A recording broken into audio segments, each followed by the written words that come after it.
Assalamualaikum warahmatullahi wabarakatuh. Salam olahraga pemirsa yang ada di seluruh tanah air.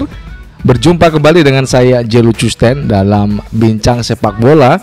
Dan tentu saja setelah kita tadi siang melaporkan kepada Anda bagaimana tekad dari PSSI untuk mengakhiri kerjasama dengan pelatih asal Belanda Patrick Kluivert dan staf-stafnya, ya. Ini tentu saja jadi modal awal PSSI untuk menata ke depan, ya, timnas Indonesia, timnas senior.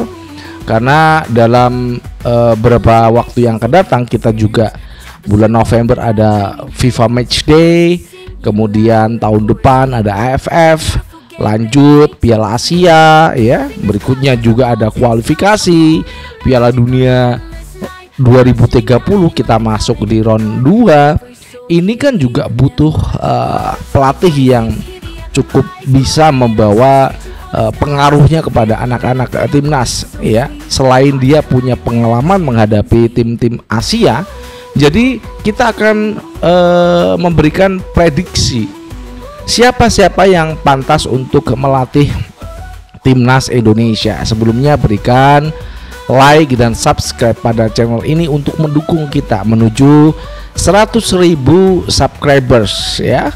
Terima kasih yang sudah like dan subscribe. Anda akan selalu terhubung dengan konten-konten yang setiap hari selalu tayang untuk Anda semuanya. Dan jangan lupa berikan kritikan dan saran di link kolom komentar. Baik rekan-rekan semuanya, kita akan lanjutkan podcast kita pada hari ini. Tentu saja siapakah yang berhak untuk melatih timnas PSSI, timnas Indonesia, ya, pada pada waktu-waktu yang akan datang. Tentu saja ini pilihan-pilihan itu banyak, ya, ada di depan mata. Karena juga Erick Thohir ini kan juga punya wawasan yang cukup bagus dalam dunia sepak bola, karena dia itu selain pernah menjabat presiden Inter Milan, ya, pernah memecat Roberto Mancini, ya kan. Kemudian saat ini pemilik juga Oxford United di Liga Championship Inggris, ya. Ini pasti pilihan-pilihan yang untuk timnas Indonesia. Jangan cari yang seperti kemarin Patrick Kluivert dan kawan-kawan, ya. Buang-buang duit, buang-buang waktu, dan ya percuma yang dilakukan pelatih dan staf-stafnya kepada timnas Indonesia itu percuma. Setelah mereka melakukan 8 kali pertandingan, ya, ternyata memang dalam 12 bulan terakhir ini nyata-nyata gagal membawa timnas Indonesia berprestasi.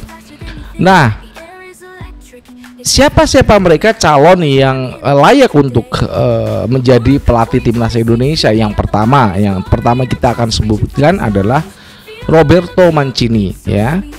Kenapa saya sebutkan Roberto Mancini? Karena satu, Roberto Mancini punya pengalaman melatih tim-tim di Asia seperti Arab Saudi, dan dia juga udah nganggur saat ini setelah diputus kontrak oleh Arab Saudi ketika Arab Saudi dikalahkan Indonesia pada saat itu. Pada masa yang lalu saat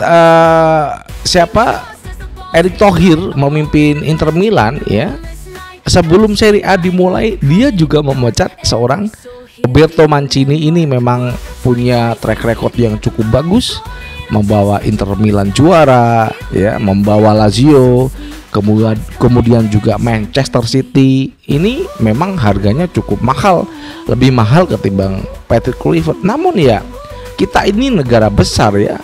Carilah pelatih-pelatih yang memang punya kompetensi untuk melatih timnas sebesar Indonesia, karena pengaruh pemain-pemain yang ada di luar negeri, yang abroad itu kan cukup bagus, ya, untuk bisa membawa Indonesia lebih maju ke depan. Dan Roberto Mancini ada di peringkat pertama untuk kita sebutkan. Berikutnya adalah kalau Erick Thohir masih menginginkan pelatih dari Belanda, karena Alexander Swiers masih menjadi Dirtek, Simon masih ada di timnas Indonesia, ya. Apakah itu juga berpengaruh ketika nanti ada pergantian pelatih ya, saya sarankan untuk membawa Frank Rijkaard ya, mantan pelatih Barcelona ini juga punya pengalaman yang cukup bagus ya di klub-klub Eropa dan saat ini juga nganggur ya.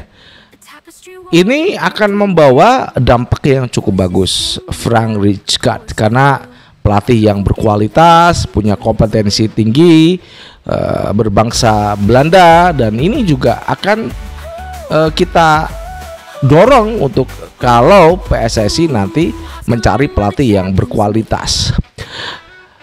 Berikutnya ya, yang ketiga ini ada pelatih yang dulunya itu melatih timnas Irak ya, melatih timnas Irak karena benturan dengan federasi di round ketiga ya saat itu, maka federasi Irak memecat pelatih Jesus Casas. Ini adalah pelatih yang berkebangsaan Spanyol, jadi segudang prestasi sudah dia berikan kepada Irak, membawa Irak menuju pentas Piala Asia, Piala Dunia ya.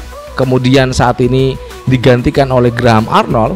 Ini juga punya peluang ya untuk melatih timnas Indonesia karena satu, pengalaman Jesus Casas ini cukup bagus untuk melatih tim-tim dari Asia, apalagi dalam Piala Asia, AFF, kemudian nanti di kualifikasi Piala Dunia di round kedua.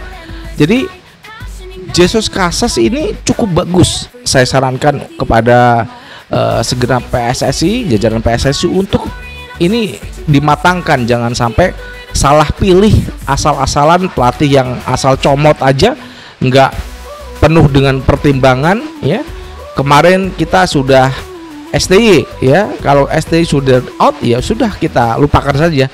Waktu STY udah habis di Indonesia, meskipun ya kita masih merindukan sosok STY itu berada di timnas kita.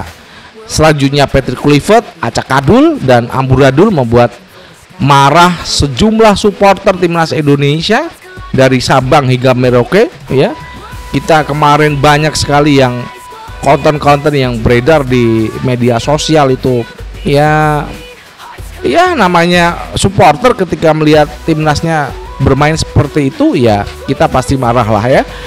Dan itu saja yang bisa kita berikan pada hari ini. Tentu saja sebuah prediksi ataupun saran kepada PSSI, jangan sampai salah jalan mengambil pelatih yang itu memang untuk benar-benar timnas Indonesia ya, yang dia punya pengalaman, punya segudang prestasi, bisa membawa tim ini lebih maju ke depan. Bagaimana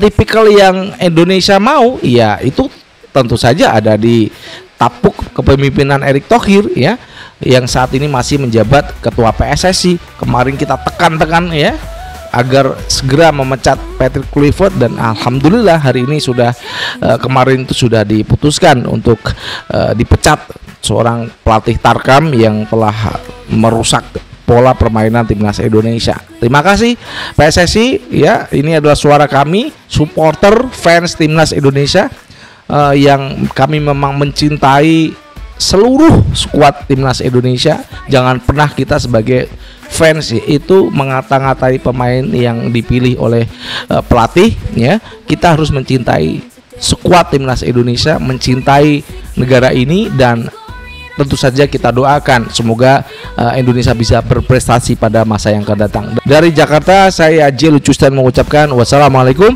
warahmatullahi wabarakatuh. Salam olahraga and ciao.